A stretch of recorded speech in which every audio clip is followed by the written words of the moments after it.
विद्यार्थी मित्रांनो, सुप्रीम कोर्टाच्या निर्णयानुसार जर विचारात घेतलं तर आगामी काळामध्ये वर्षात दोनदा महा-टी-ई-टी सारखी एक्झाम होणार आहे. महा-टी-ई-टी ची एक्झाम आता आगामी काळामध्ये कोणत्या महिन्यात होण्याची शक्यता आहे?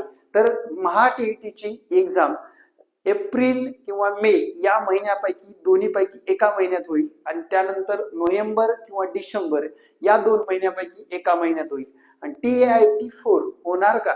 नक्कीच TIT4 सुद्धा होणार, पण स्पर्धा वाढलेली असणार, जागा कमी येणार. कारण उच्च न्यायालयाच्या निर्णयानुसार महाराष्ट्र शासनाने दरवर्षी शिक्षक भरती घ्यावी असं सांगण्यात आलेलं आहे. फक्त जागा कमी असतील तर स्पर्धा वाढलेली असेल आणि त्या स्पर्धेमध्ये टिकायचं असेल तर आजच दिलेल्या संपर्क क्रमांकावर संपर्क साधून तुम्ही आपले ऑनलाईन क्लास जॉईन करू शकता. विद्यार्थी मित्रांनो, कंटिन्यू आपल्याला अभ्यासात राहणं गरजेचं आहे, जेणेकरून आपला स्पर्धक आपल्या पुढे जाणार नाही याची काळजी आपल्याला घेणं तेवढंच गरजेचं आहे. धन्यवाद. जय महाराष्ट्र.